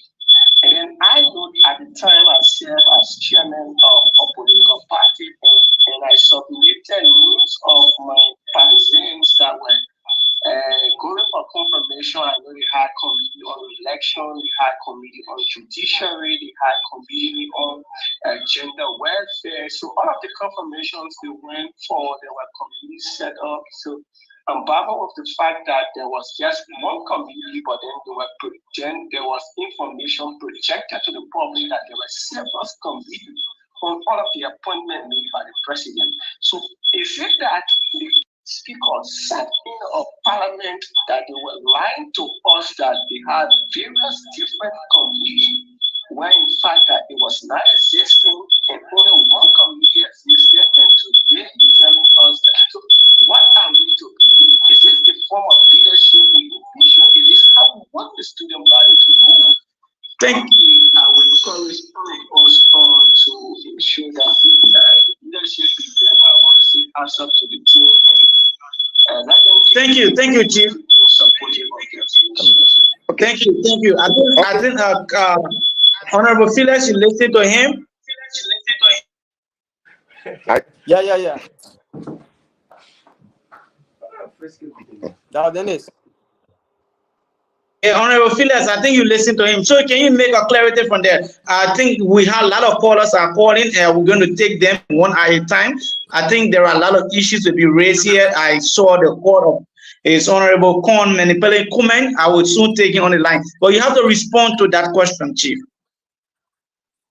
Okay, so when it comes to the move aside, even like I said, I think as if I let me make sure of showing documentation, but for that, it would be good we give the opportunity to the former president who was actually in close relation or working with Mufasa. But what I'm aware of, there was an agreement made with Mufasa when it comes to hosting our independent program. We in our Red Man know that ALSI will not take a program going to Mufasa even when they know these are activities they expect to generate fund. There was an agreement made by then. But then we're not diving that issue because I would say it is belated. Now let me provide a clarity and education for the call I just qualified topic. Kangana Batas on this land means we only have one statutory committee. In the House of Parliament, we have statutory committee, standing committee, and ad hoc committee. All of those committees that are set up to conduct ferry, they are ad hoc committee. Sometimes you see someone will say on this committee the next time, or Kangana may approve for president going seven another committee, but we are talking about statutory committee that we have in Liberia. Having committee on executive, having committee on judiciary, having committee on social welfare. It never happened in the previous parliament. I'm not trying to denigrate the previous parliament, but these are things we never knew. I think maybe the speaker then were busy, or maybe he never had the education about it. We only have one, that's the committee on rules on administration. But for this parliament, we have statutory committee that were appointed from the day the parliament did our first setting.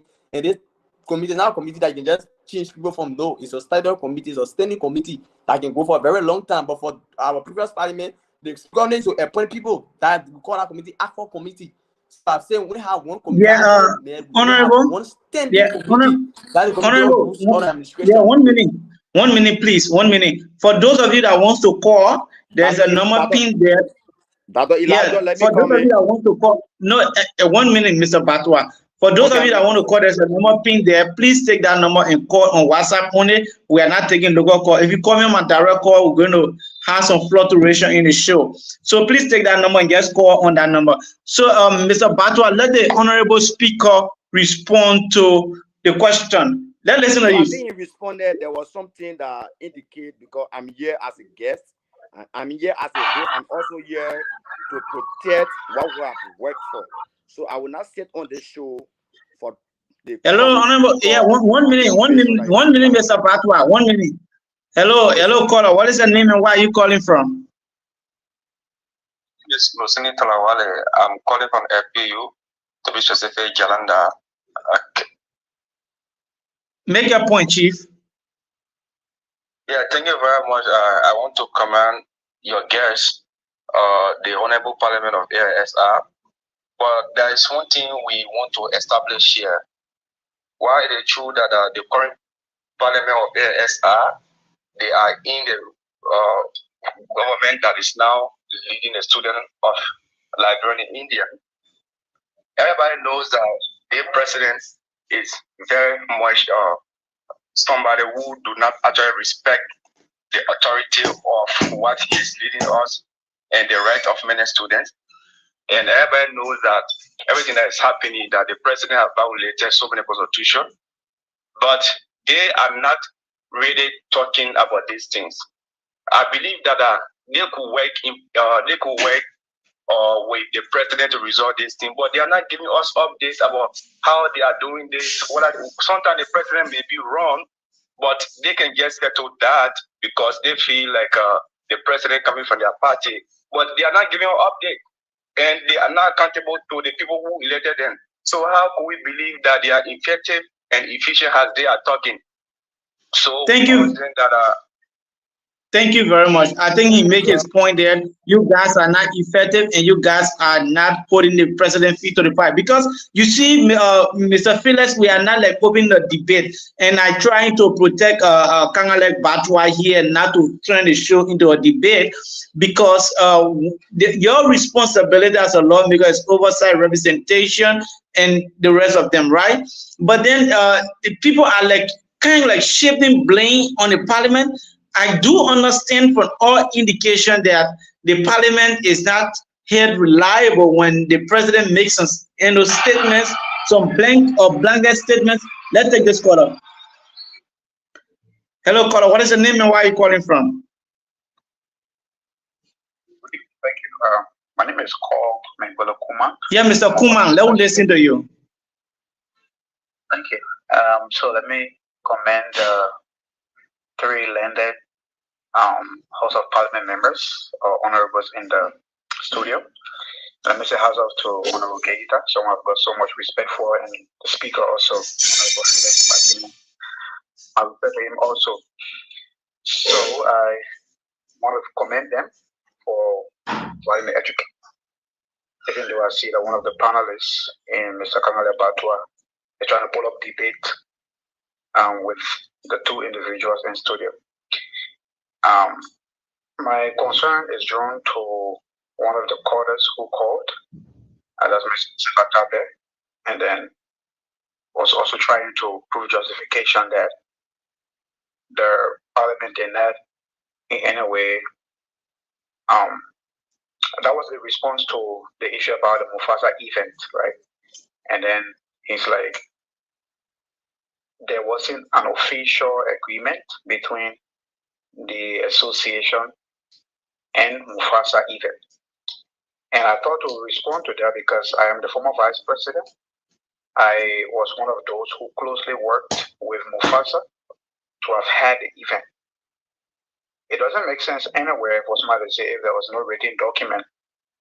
But then you have to come and get report to the people. On what basis did you come to get report if there were no agreement made as to what should be done? And if we should reference the comment being made by Hezekiah and try to put catalog it to just what was being done by Mufasa, similar thing was done by the same Hezekiah man who just called when we had the first independent Chief, just try to get stick to the issue of the discussion. And if you are raising a point, you raise a point. And SFI opinion is his opinion, and SFI what he's saying should be held liable for that. So let's stick to the ethics of the discussion, Chief. So when people come on the show to checkmate people, when they say other things, they also need to be checkmate, right? Because what we are saying is that there has started to be a trend from these people. SFI was requested to organize the first event of the July 20th celebration, and this is the same thing he did, and the same thing Mufasa did. So if we are in an environment where we say we should trust each other, and we try to give room to each other to work together to build an institution, and then people come to exploit the association, the same association they intend to be leaders for, and they come and say there was no written document, do you think it will make sense that we're going to leave an agreement with Mufasa without any agreement on what you have done? Okay, thank you. Everyone knows that. Thank you, Chief. So, I just want to commend the two persons in studio. They have provided basically what they were called for. They have said exactly what they said. Thank you. Thank you, Chief. Yeah. Actually, we are not in any way opening debate here tonight. Mr. Kangale Batwa, I do believe, and I brought you on the show as a panelist, not as a debater to our guests. So let us try to control our emotion. If you want to call, please do not call me. I see Hezekiah Tapet Jr. is calling me on my direct number. If I answer, there'll be a fluctuation. You can call me on the WhatsApp number if you want to make a point. So, Mr. Batwa, let's control our emotion and let's see how the show can go and continue. Please, we are not opening a debate. We are here to dig deeper and do the Liberian people work. Please, this is not a debate. If you ask the questions, leave the guests to answer and respond and do a justice to the questions. We are not counter-reacting them in any form or manner. So, Chief, you was in where when there was a call that came in. Yeah, Mr. Keita, you want to say something? Yes, thank you, Dr. Dennis. First and foremost, there were concerns made by the callers. Before it escape our minds, I just want to throw a little light on it, to provide clarity, for their concerns.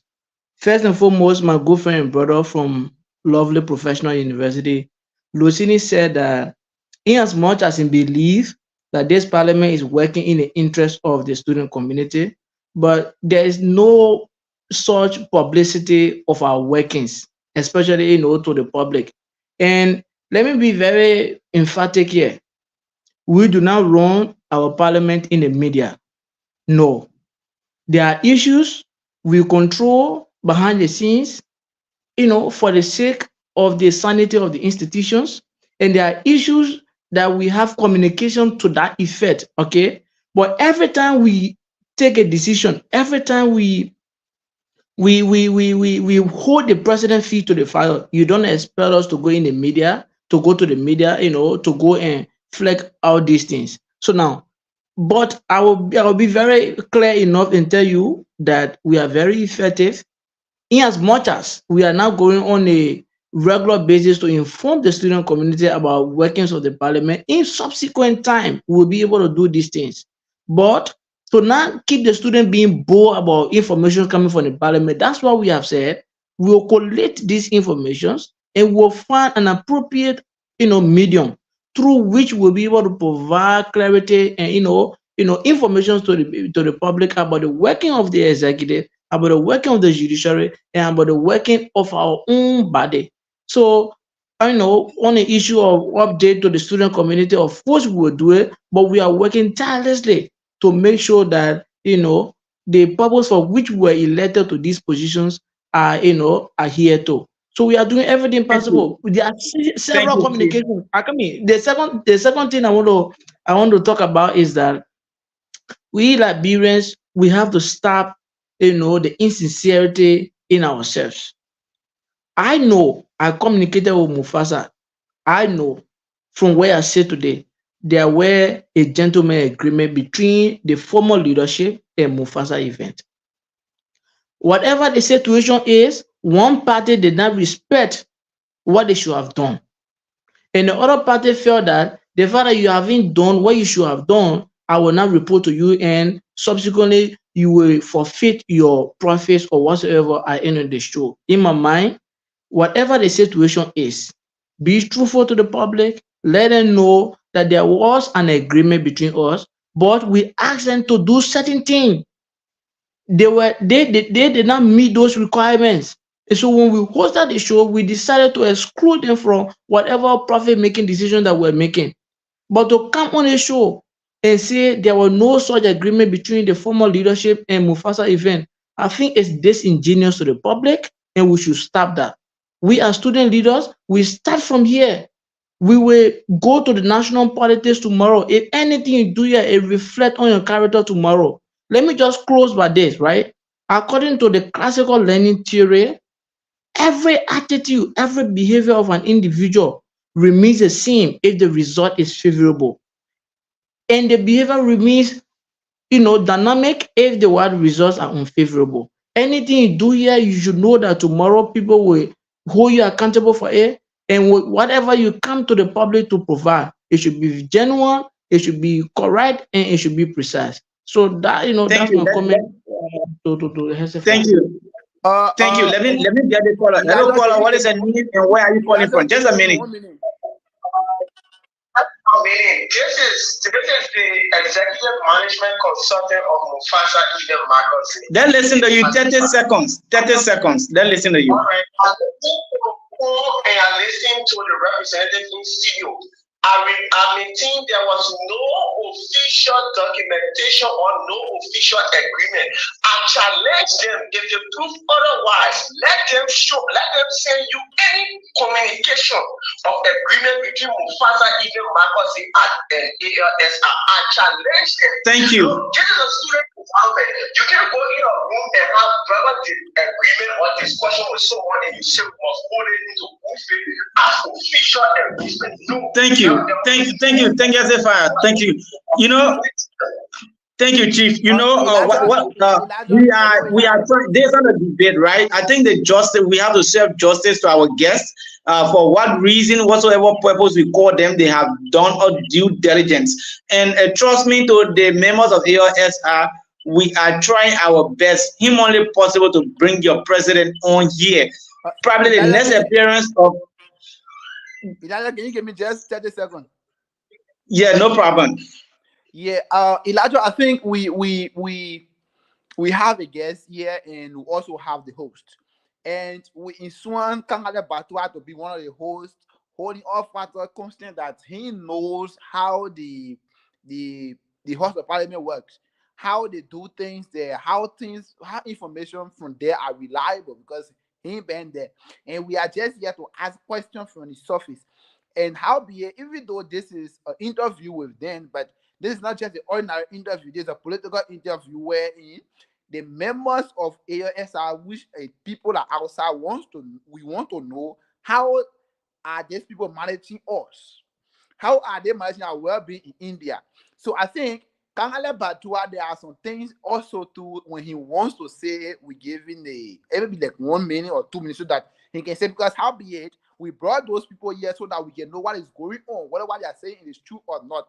So if we just brought them here to just say exactly what they think or what they do, whether it's right or it's wrong, and just leave us with our doubt, then I think we will be misleading people, and I don't think that might be the proper way. So I think if there are some things somebody said, maybe there's reason why we're taking the call because people want to say something that is on their mind, and the fact of the matter, Kangale Badwa is not part of this show. So if you want to say something, maybe 1 or 2 things, just give him the chance, then just say so that maybe all of might get the clarification. Maybe my brother Keita might forget, or Felix, my brother, might forget, and maybe so that we can get something clear because everybody Yeah, finally wants to know some factual story. yeah, Chief. Actually, if we want to turn the discussion into that, I don't think our guests are fully prepared. It will be a kind of a debate where maybe Canada, because I do remember that in certain areas when Felix said there was a comparison analysis in doing the two regime, and there was a kind of debunking statement and things that were coming. So let us stick to the ethics. Then understand they are our guests and they are our guests. Nothing different. So Kangale Batwa, let's stick to that, and we can try to go ahead. So Kangale, you can come in for that. Elijah, there is a platform. For me, I regret what I come because for me, I'm a man of integrity. I've served the student body.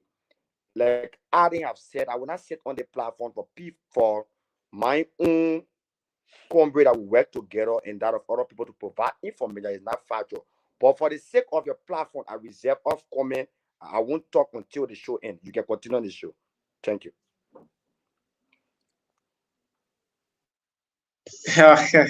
Mr. Batwa, we have to understand and treat them with due diligence. Better still, Chief, I understand. There is a platform. Like for me, like when you first gave me the invitation, let me give the open secret. I told you that I don't want to come on the show as a guest.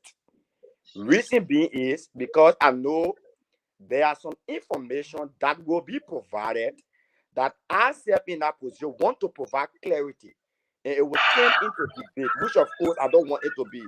So for the sake of the audience, I will reserve our comment and give our guests the opportunity to elaborate on their achievement. Even they can indict me, what I have done, what I've been doing, I will not comment. So I'm just saying I reserve off comment until the show can end. So, honorable speaker, the lawmaker, we can proceed. okay. Yeah, let me take this I quarter don't think and that'll be okay. I don't think that'll hello, be okay no battle. I don't think that'll be okay. You know, like I hello, give sir. you that 2 day. But Elijah is not Yeah. Elijah is not giving me a chance, so I don't want to Yeah, put myself on the show. Yeah. So let me take this caller. let's protect the former speaker. Okay. Yeah, let me take this caller. We'll get back to the issue. Hello, caller. What is your name and where are you calling from? This is Con once more, and it's laughable how I see Hezekiah in Kagale's camera, even the Kagale's in studio. But to the point, real quick, right? Like these kinds of discussion are really good when we come to it. We come with the mind of providing information and also showing another side of us in the student industry or in the student populace. A quick response to Hezekiah. Yeah, make your point, Chief. We are not responding to Chief. We are not responding to a Hezekiah. The discussion. It's only now I'm hearing that Hezekiah was even a member of Mufada's event. Maybe he's starting the background because of his character assassination or whatever he felt Chief, that we couldn't have worked. Honorable Con, I'm trying to protect the image of this show tonight. I'm actually trying to protect the image of this show. Refusing to, why is Honorable Kanale Bata refusing to ask question anymore? Because he is on the show as a panelist. So why are you refusing to answer question? We are protecting the image of this show tonight. I really don't want people turning my guests into a debate tonight. Seriously, we are not responding to. Refusing to ask questions. We are not responding. Oh, thank you, Chief. Let's take a leave of comment and put a comment right there. Actually, we I don't want to turn this place into a debating camp, but anyway, we are almost out of time. Time is actually running out gradually on this edition of the exchange. I hope to get this parliament back and we can have more proper and a unique discussion. So, Chief, you was talking about your own achievement since you took over the parliament. Can you proceed from there? Okay, so again, thank you. Like I said, right, this parliament is independent, and we have been doing everything positively to ensure we can bring sanity to our association. You know, I'm one person who love to see great outcome for anything I put my hand in. That's why when I was just a representative, we gave our all. No, I can attest to that. I was one of those representatives that were proactive, active in section, and I even work on the committee that review and many constitution we are using now. So, seeing myself in the capacity as a speaker and having great men like Honorable Keita, Honorable Yamankwe, Honorable Wentas, and other great honorable people around, we have rallies to ensure we can have a senate in our association. You know, and I know, most times we have a speaker. Let's take Liberia as an example. But what Chimo, there are many things but Chimo get swallowed. It's normal. That's politics. Let's be real. Most of the speaker is from certain political party and then the president from at time. The speaker how to pretend the president image. But unlike this parliament, unlike me, I've already been presenting that manner. That's why at that person I call the president to discuss with him. The president is a human, yeah, he might earn or he might have or lapses, but we are doing the president fit. To be real, if you just call the president in private asking, say, what have been involvement with of the speaker when it comes to your working, will tell you the speaker is always on my back to do things to ensure that we can have sanity in our association to achieve all those promises we made to the student.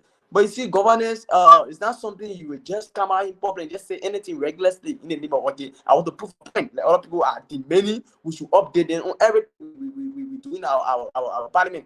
That's why you have student representative. At time when you want to get information from the parliament, you reach out to your student representative. They will provide the information.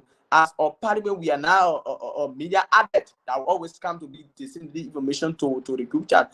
I mean, that's why we have platform at the exchange and all of that. Once we are given this opportunity, trust me, we will provide all of the information needed. But you're not showing what's a group chat of the day. Oh, we will not do that. Like I said, this panel is quite different. We know our constitutional responsibility. So if you look at all of our constitutional responsibility from the parliament, we have been excellent with our job. We have been excellent and we have been everything possible to protect the image of our association.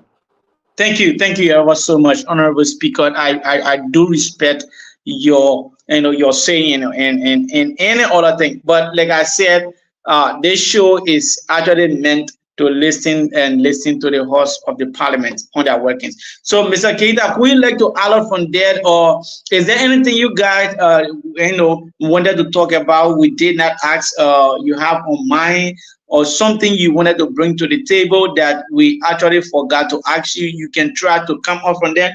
If nothing, we can try to wrap up onto this edition of the exchange because we have gone 1 hour 30 minutes. So that listen to you. Let it go, Honorable.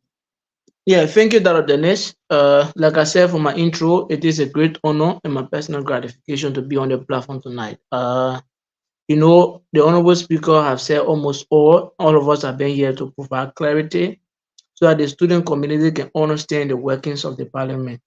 But, you know, when I first received the invitation, I said that, okay, this is a great opportunity for us to come and tell our student community, what is this parliament? What is the composition of the parliament and what are the workings of the parliament? But unfortunately, you know, and I will not say I'm using that word carefully because, you know, more time has not been given to actually tell the people exactly what is the composition, what are the functions, what can we do to improve the association. But I'll provide these, you know, informations. First and foremost, Honorable Philip Bakima is the chairperson in command in the Association of Liberian Students in India. That's the first thing I want to make clear.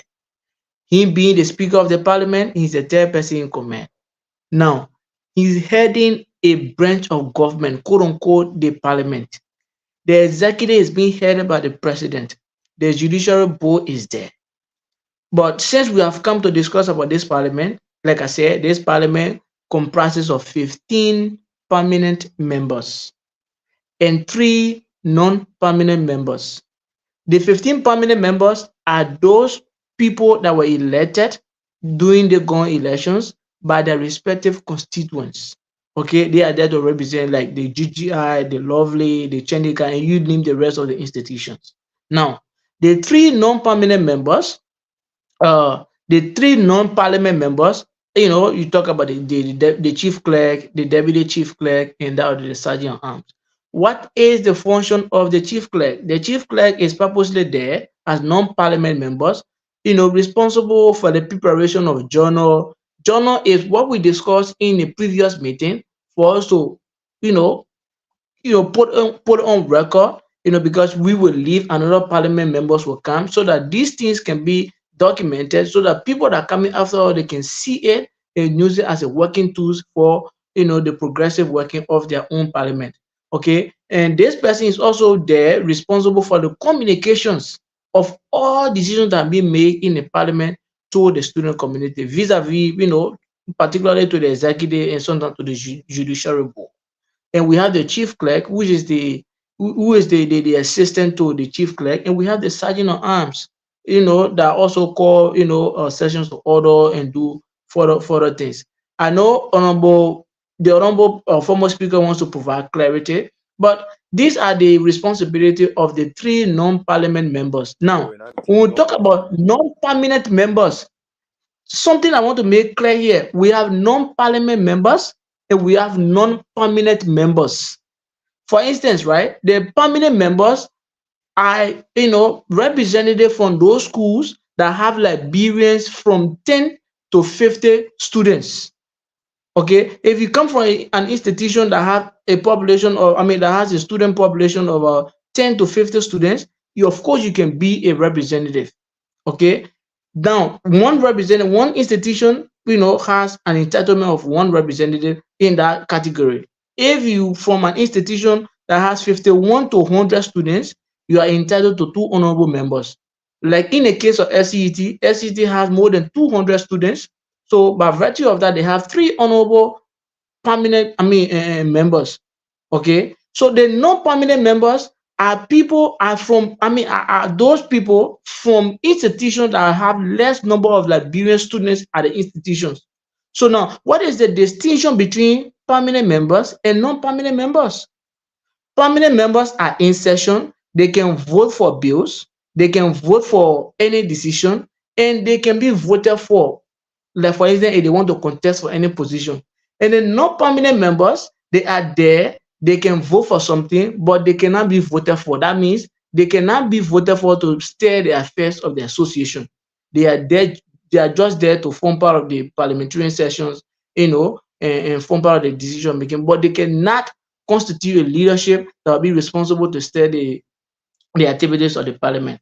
So I want my student community to understand that the parliament is working efficiently, effectively, to make sure that the association is peaceful, the student community goes to school and do their learning process in peace. However, we do not want to presumed that we are, more than executive or more than a judicial board. So what we do, as per the constitution guidelines, we consult the executive. You have to do this thing properly. You have to do this thing properly, and we do communication to that effect. We send it to him, and sometimes some of the decisions that he do positively. I'm not talking about the negative decisions. Sometimes he does things in the public, and we ask him, you have to retract that statement. He goes there and retract the statement. We cannot come to the public and say it is because of our communication that the president has gone to do this thing. No. So let the student community rest assured, we are not, we are not afraid of the executive. We are there to check and balance the entire association, workings, and we are there for the interest of the student community. And one thing I want to really throw light Yeah. on is, Okay. yeah. Let me just close up, right? Let me just Okay. close up. I want to appreciate you, Dr. Dennis. I want to appreciate you, Dr. Kangalan. I want to Honorable Kangalan. I want to appreciate you, Honorable Speaker, for the privilege. We are 15 permanent members, like I said, and choosing me to come on this platform to explain the workings of the parliament. I think it is a great privilege, And I'm humble by that. I appreciate you. I appreciate your time. I appreciate the questionings. Any other further questions you can ask me. But from my end, I am done, and we can proceed from there. Thank you, thank you. We really hope to have many of this kind of discussion here. Kanale, do you want to say something, Chief?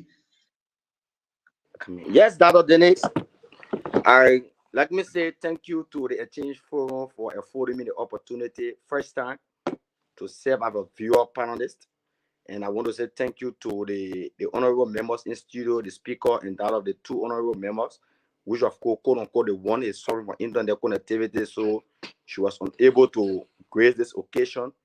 But actually, I didn't come here for a debate.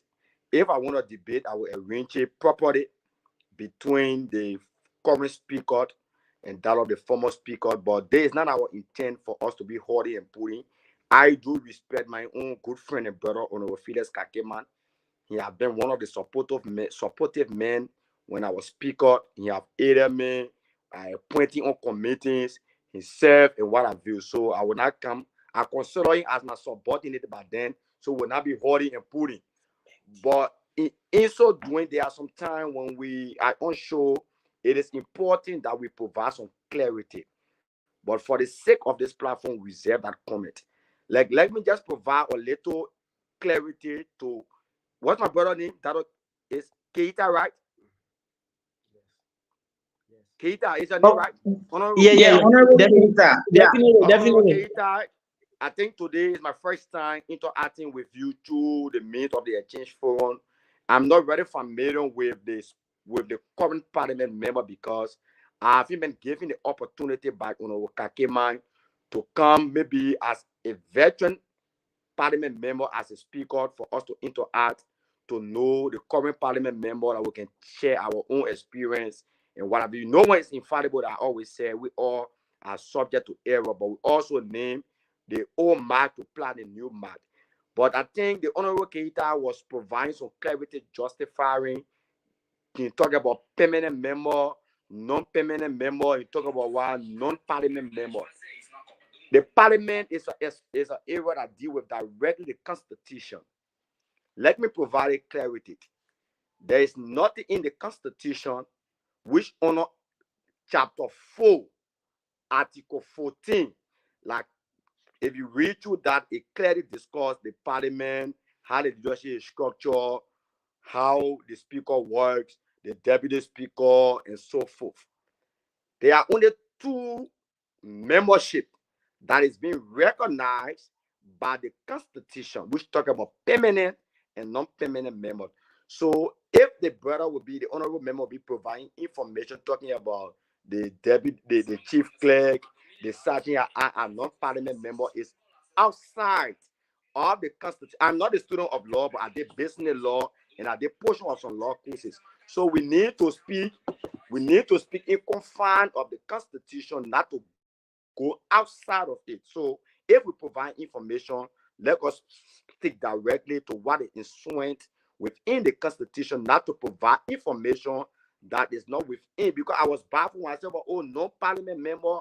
I was kind of shocking. As I'm speaking now, I'm diving through the constitution, so I just chose to provide that clarity that there are only two membership, the permanent and non-permanent member. Non-permanent member, like you said, people or university or college are less than 10 members. So have to give you the opportunity to serve, but there are few conditions. You as a non-permanent member, you cannot serve as a speaker, you cannot serve as a deputy speaker, you cannot be voted for, you cannot partake in the election, but you can represent your institution. And as a permanent member, if your university reach the benchmark where you will be elected during the electoral process, you are considered as a permanent member where you will be voted for and you have the right to vote. Then Okay. Can I interrupt a I little don't want bit, to sir? make it a debate. That's Honorable my Speaker. own Yes. part in Thank you. education. Can Thank I you. interrupt? Can I It's interrupt? I former beg you, 30 speaker. seconds. 30 seconds. Yeah, 30 But seconds. there are a lot of things I will say here that we need to provide 30 clarity. seconds. 30 seconds, please. Thank Honorable you. okay. Speaker, don't go away, Let please. Yeah, me put it 30 down here, seconds. bro. And when you come here, I will come here again. According, please, and you reading the Constitution, oh, man, why you putting your video up, your camera off? hello. Now, Hello. according to the Hello, Constitution, sir. please, Mr. Article Keita. Mr. 14, Keita, 1 minute. please go to Article Mr. 14, Keita. Section 5.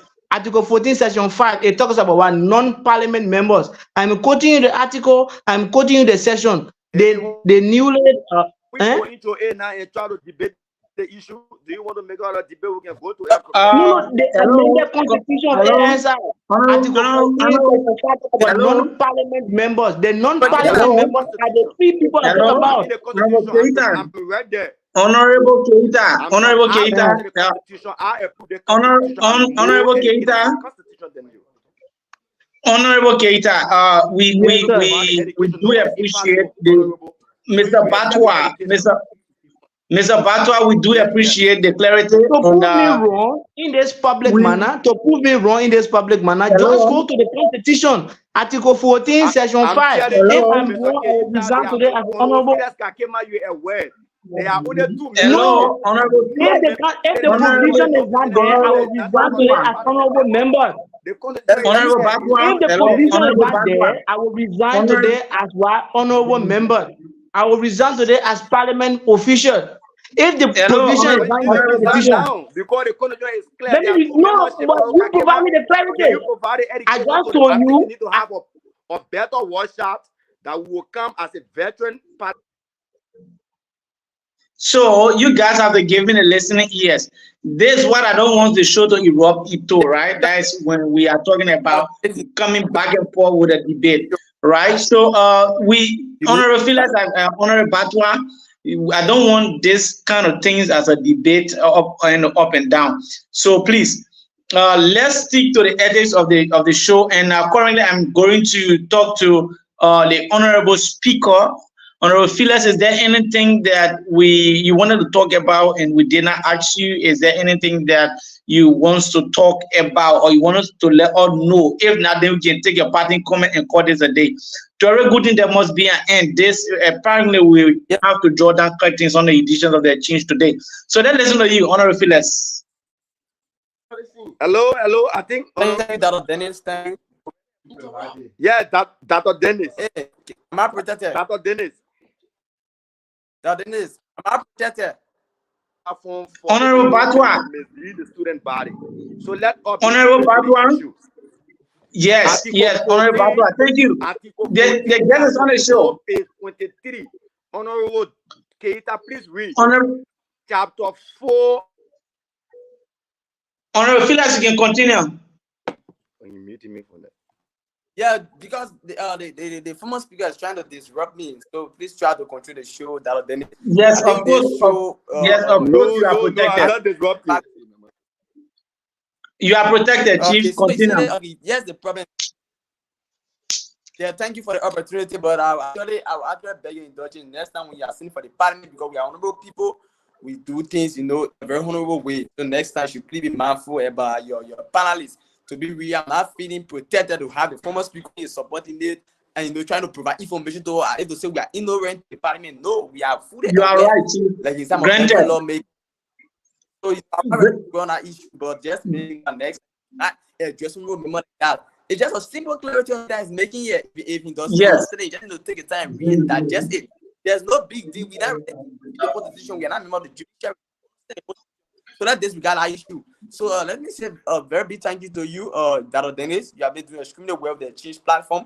Before coming to this show, I checked your Facebook page. It's a person making 3,000 followers. That is extremely. I mean, that's something that we much appreciate you for. You are doing well, and we really hope that you give the parliament this privilege, because all of people are even holding on to our feet. Now our right is now. I mean, it's not our choice, but it's their duty as member of ASR. So we really appreciate the fact if you can give her the time, maybe once or more, or maybe quarterly, I think that will help us to provide some of the information. But then I want people to understand that this parliament, I always say this parliament is independent, and this parliament is working in the interest of the student. My colleague can test down on Keita. He knows how I'll just give you the just give it to any of you to just watch of our session. We come to discuss each other executive. You say, are those people member of the party this person want or this person is serving in? But people don't understand if we are here to play with students' interests. Like there's a pro bonus service. Whatever thing you do, you will live after it. So let me appreciate you. Yeah, and the only thing I have to say here is to encourage all of our students. We need to be cooperative and let students learn to respect the procedure in handling issues. You have representative. Once you have problem with even the person as a whole, will find your complaint to the representative, and then the representative will bring your complaint to the parliament, and the parliament will look into it. But at people just writing a group chat and expect to just speak out like they are communicating with a group chat, whether it's an allegation or better say just an own opinion. They want no, the parliament does not work that way. This parliament is very respectful and honest parliamentary proceedings. That's why you see when I come out with decision publicly without the consent of the entire parliament. So we really hope that you can provide that opportunity after 1 or 2 months to come out here to update people about working. But the parliament has been doing extremely well, and the parliament is in no way supportive of the executive when the executive is going wrong. No, our greatest wish and desire is to see ASI move to a higher height, not to certify an individual. So thank you very much. And quickly before I forget, this is a very open invitation. I'm not going to read the parliament any communication. On the 15th of January, I'm going to will bring back the parliament here to conclude on this issue.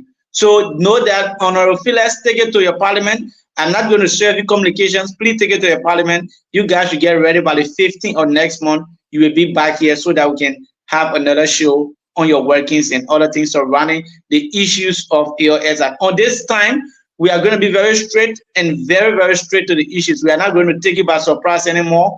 At least you have a 1 month plus to prepare yourself to come back here.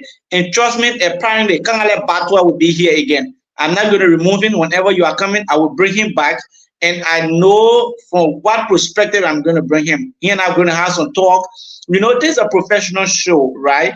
And a lot of people are watching. If we are a host and we're trying to counteract and debate issues of our guests, I'm sorry to interrupt. On the 15th, I won't be there. It's my birthday. I won't be available. So it can be a different day. It's my birthday on January 15th. I need to no issues. And that will be the official day the 18th former is going to celebrate that birthday. I'll be living in India, and that will be my final communication to the student body upon my departure. No issues. No issues. But as far as I'm concerned, I'm giving an open invitation. By the May week in January, they're going to be here, and we all are going to see how best to discuss properly. There are a lot of issues, a lot of constitutional guys, the parliament. We did not talk about them. How did you come about, electing people, all the a lot of things we did not talk about. Better still, time is is main best enemy. We cannot be here off and on with this issue. So please take it to your parliament. Bring them and get them prepared. I hope I will see Honorable Nyama Soninkwe. I really want to have some conversation with her, and I really want to see her. So we want to say thank you for honoring our invitation. Let us keep working together as young people. This is the only medium we have to channel our grievances. We no longer go back in the bushes and take quad licenses, guns, and the list goes on, right? But as an intellectual, we emerge at this area to show our intellectual strength. And by this medium, we need to respect and hold each and everyone in high esteem. So on that note, I want to say thank you. I really, really appreciate. We are humble as a family of the exchange.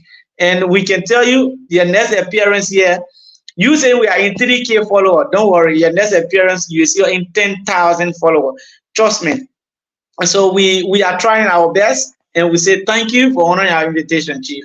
So this is how we want to take leave of our guests tonight on this edition of the Exchange Focus on Liberia. And to our followers, we want to say thank you for being there with us, sticking around and making sure that this exchange reach to this level.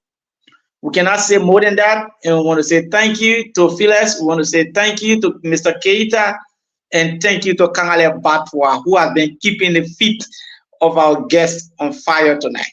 So thank you, and have a good and a pleasant day. Until then, we see you. We say bye-bye and bye-bye for now. Honorable Speaker, you have my honor, bro.